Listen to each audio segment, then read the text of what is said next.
है ना। 3 महीना तक इनमें बिंदु ध्यान क्या है, अंतर्नाद की साधनाएं क्या है और दृष्टि योग की क्रियाएं क्या है, ये सारी बातों पर चर्चाएं हुई। जब जानकारी हुआ तो कहा गुरु दीक्षा दीजिए, तो कहा नहीं नहीं, हमने हमारे गुरु जी कहा तो मुरादाबाद में रहते हैं, बाबा देवी साहब। उस समय चिट्ठी चलता था ना, चिट्ठी भेजा गया कि मैं ही नाम के एक सन्यासी है, वह दीक्षा लेना चाहते हैं। और उनके साथ में रामदास रहते थे, जो कि दोनों में गुरु महाराज में उनमें वार्तालाप हुआ तो कुछ हो गया था। अब होता ही है ना भाई, सच्चा गुरु को धारण करो, तुम्हारे पास सच्चाई गुरु नहीं है, तो हो गया था थोड़ा देर के लिए। तब रामदास जी ने कहा वही में ही लाल है, आज संत मत को स्वीकार कर लिया, हमारे से हो गया तो मैं तू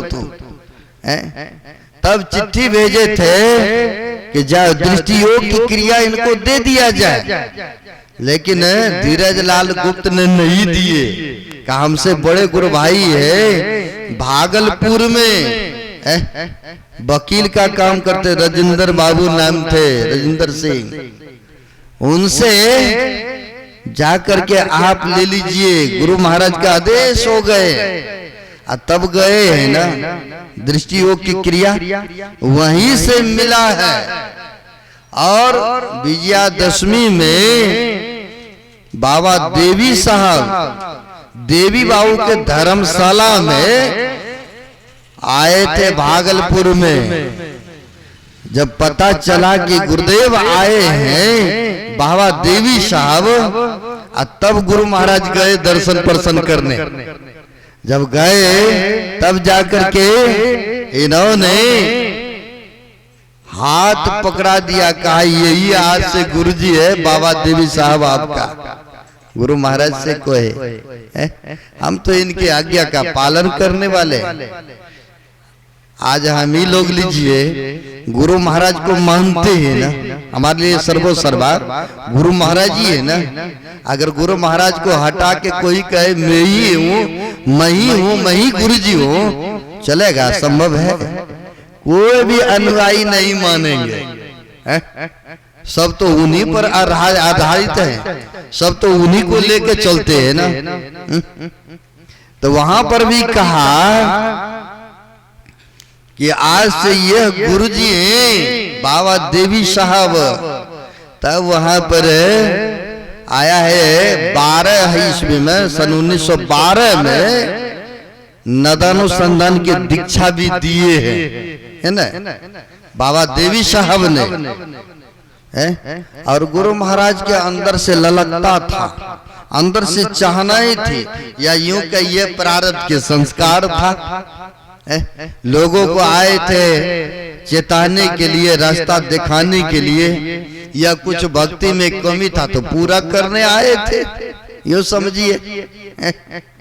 तो गुरुदेव ने साधन भजन करके आज देखिए अपने आप को जान गए ना। 18 महीने तक लगातार कुप्पा घाट गुफा के अंदर में बैठ करके सुबह जाते थे, शाम को निकलते थे। गुफा में रो करके ऐसे महापुरुष ध्यान करते थे ना। तो ऑटोमेटिक है, जिनमें कुछ साधनाई की पद्धता प्रकट हो जाते हैं या अनुभव होने लगते हैं। तो जैसे उदाहरण में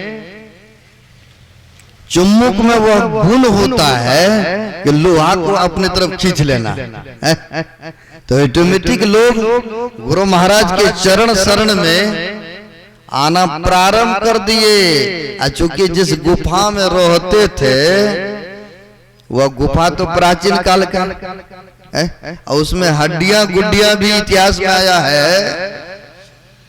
बहुत ऐसे हड्डी मानव का ही निकला, मानव का भी हड्डी गुरु महाराज ने साफ करके बाहर फेंका।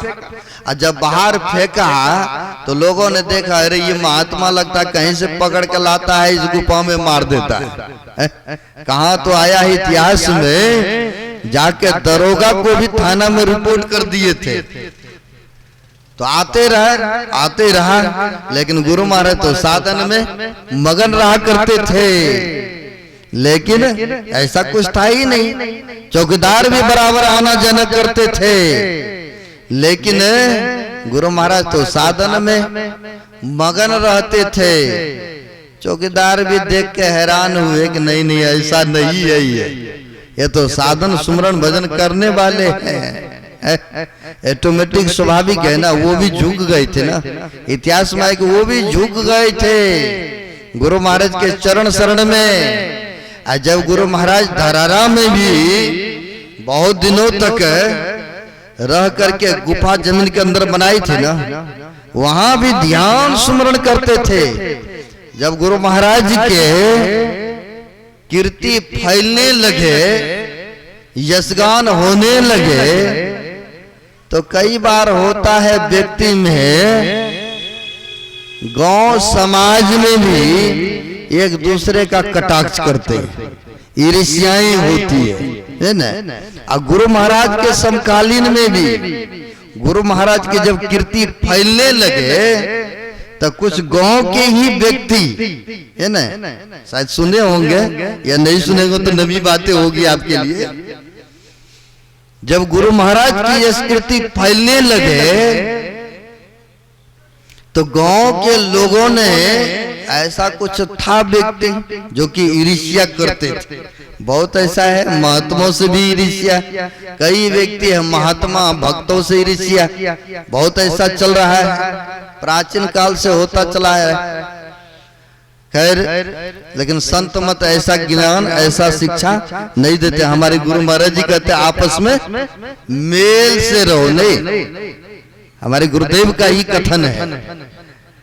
अब गुरु महाराज के जब यह कीर्ति फैल गए, तो वह व्यक्ति ने सोचा इसको कैसे लोगों के नजर में गिरा दे, कैसे गिरा दे। तो सोचा क्या किया जाए, तो उन्होंने एक रचना रचा।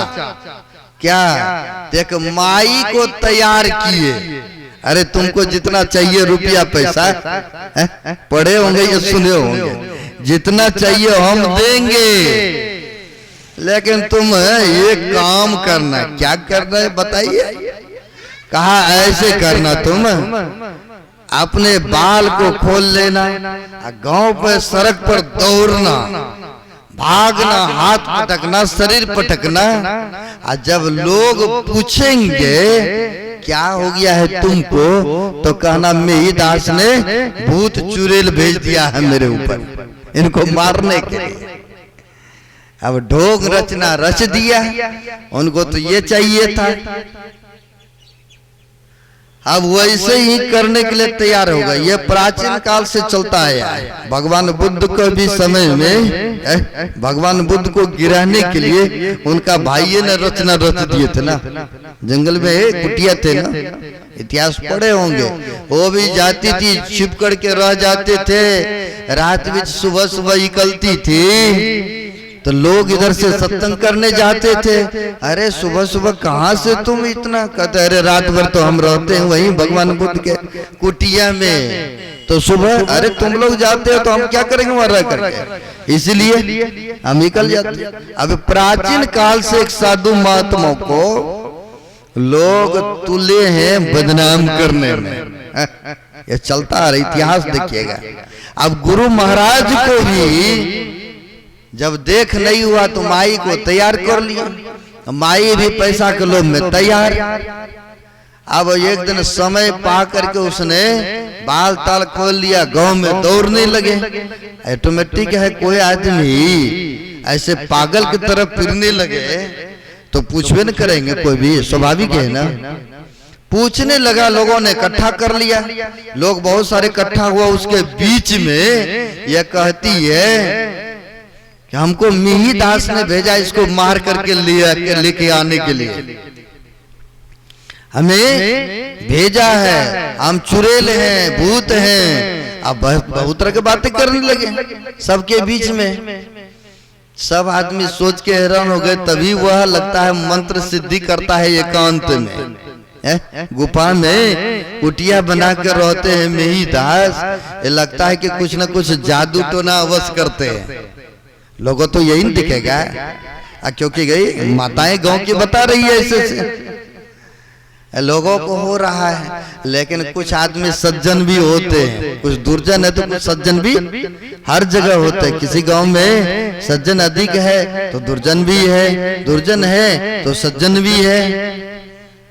तो एक सज्जन ने कहा कि तुम सच सच बता, नहीं तो ये देखो डंडा पड़ा है, तुम्हारे ऊपर पिटाई करेंगे।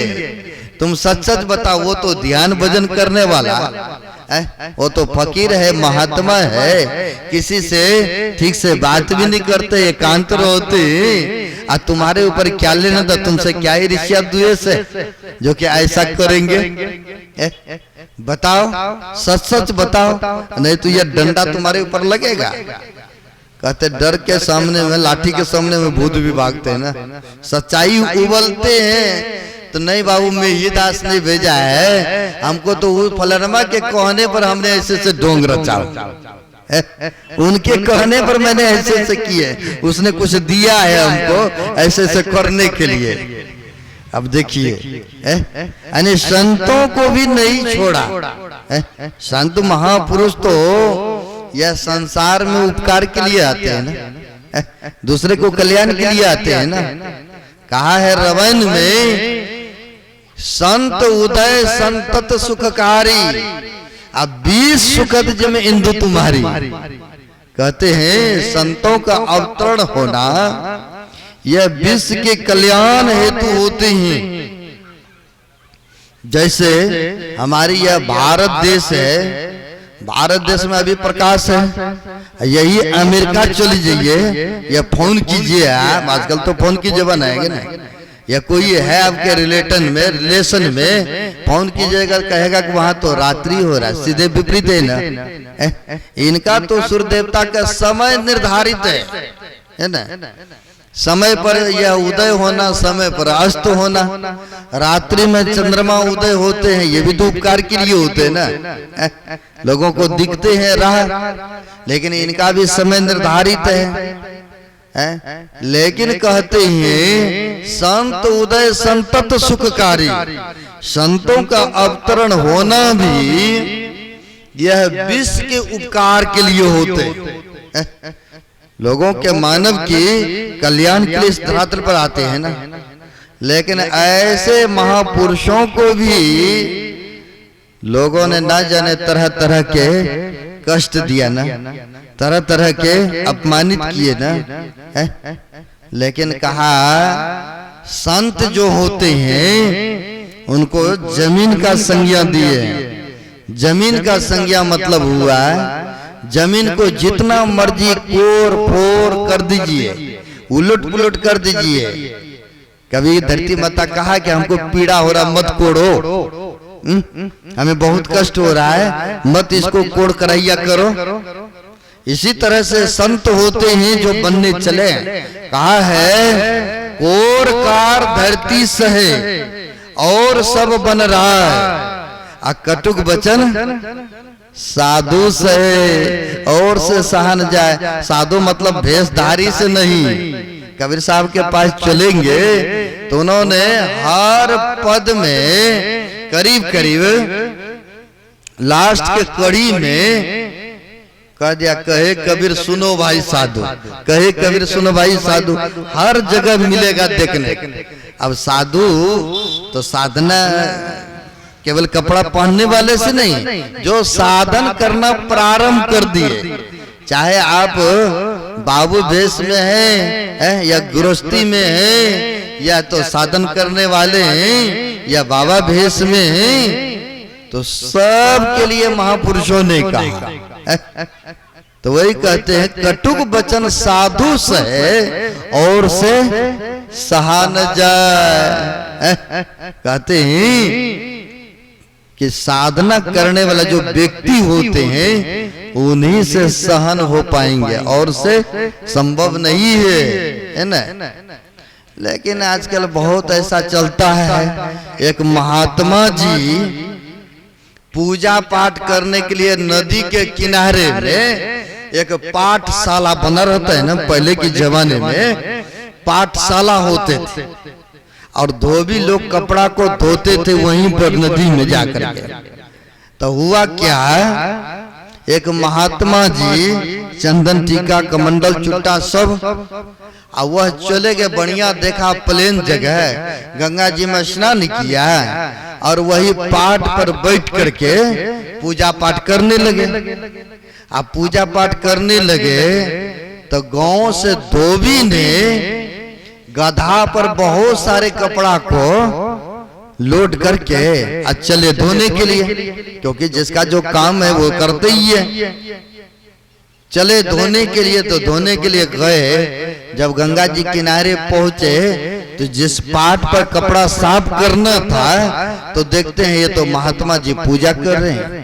सोचा थोड़ा देर रुक जाते, कोई बात नहीं है, पूजा पाठ कर लेंगे फिर हम साफ करेंगे, काहे के लिए बीच में डिस्टर्ब करेंगे। तो रुक गए, थोड़ा देर हुआ, जब देखा कि नहीं उठ रहा है, थोड़ा देर और प्रतीक्षा किए, जब देखा नहीं उठ रहा है, फिर जाकर के इनको कहना पड़ा, बाबा आप उधर बगल वाले में दूसरे जगह चले जाइए, वहां पर पाठ पूजा कीजिएगा, हमें विलम्ब हो रहा है, कपड़ा धोना है, सुखाना है, प्रेस करना है, फिर देना भी है। फिर भी यह सुन करके और ज्यादा जोर जोर से मंत्र उच्चारण करने लगे। कई ऐसा है कि लोग कहे कि हम बहुत पहुंचे हुए हैं, नहीं बहुत ऐसे हैं, कहेगा कि नहीं बहुत जानकार है, लेकिन कहा देखा देखी का कबू न लागे हरि रंग, देखा देखी भक्ति का कबू न लागे हरि रंग। यह देखा और गुरु महाराज ने तो कह दिया, पाखंड और अहंकार तज, निष्कपट और दीन हो। दीन मतलब गरीब भी होता है, दीनता को लाइए तब ना कुछ मिलेगा। अहंग भाव रहेगा तो प्राप्त होने वाला नहीं, अहंकार भाव से किसी से कुछ मांगिएगा, जेब में रुपया रहने के बाद भी वो कह देगा भाई नहीं है, क्योंकि अहंकार अकर से मांग रहे हैं ना, जबरन मांग रहे हैं ना, जबरन से तो कुछ नहीं संसार का मिलेगा। वही जब विनम्रता से मांगेंगे, प्रार्थनाएं से मांगेंगे तो फिर नहीं भी रहेगा ना, तो वो उपाय करके कहीं न कहीं से दे देंगे कि नहीं उनको बहुत इमरजेंसी है, मौका संभालना चाहिए, दे देते हैं ना, दे देते हैं, क्योंकि विनम्र है, प्रार्थना ही कर रहे हैं, विनम्रता से सब कुछ मिलता है। अब यहाँ पर महात्मा जी जो बैठे थे उनको आग्रह करते हैं धोबी भाई कि आप उठ जाइए जल्दी, हमें विलम्ब हो रहा है, आप जाइए दूसरे जगह। ये जोर जोर से और मंत्र उच्चारण करने लगे। जब नहीं मानिएगा तो क्या करेंगे, जबरदस्ती तो उठाना पड़ेगा ना। हाथ पकड़ा और उतार दिया पाठ पर से, और जब उठा करके उधर कर दिया तो इनको आ गया क्रोध। अब क्रोध आ गया तो क्रोध में आने के बाद बुद्धि काम नहीं करती है, क्या बोलना है क्या नहीं। कई बार बोलचाल के क्रम में भी कहते हैं कमान से तीर निकल जाना, यह जवान से बातें निकल जाना वापस होने वाला नहीं है। अगर कुछ ऐसी बात हो तो आपस में बैठ के सुलझना चाहिए, लेकिन ऐसे ये तो धोनी कहाँ का जारी है ना, धोनी कहाँ जा रही है, तो होना चाहिए आपस में। अब वहां पर होता क्या है कि वहां पर जब हाथ पकड़ के महात्मा जी को उतार दिया पटशाला से, उतारा तो यह भीड़ गया, महात्मा जी धोबिया से भीड़ गए, भीड़ गए तो वो भी भीड़ गए, वो तो मोटे तकड़े, अब भीड़ गए, दोनों में चलने लगा उसी जगह। पहले तो बताबती हुआ, फिर हथाबाई हुआ, और फिर उठा पटक भी हो गए, है ना। जब उठा पटक हो गए, महात्मा जी तो कमजोर, धोबिया जी तो हट्टे खट्टे, और उठा के पटक के सीने पर चढ़ गए, है ना। जब चढ़ गए तो अब यह पुकारते हैं जिन भगवान का पूजा कर रहे थे। जब दुख आता तो पुकारते हैं ना, हम भी आप भी पुकारते हैं ना, जिनको जो मानते हैं किसी तरह का उलझन, किसी तरह का परेशानी होती तो याद तो करते हैं ना कि गुरु महाराज कृपा कीजिए, ये टेंशन, ये परेशानी से, ये दुखों से हमें छुटकारा दिलाइए। प्रार्थना तो करते ही ये सबको ना। अब वहां पर भी यह प्रार्थना करते हैं, पुकार लगाते हैं, या भगवान हमको रक्षा कीजिए।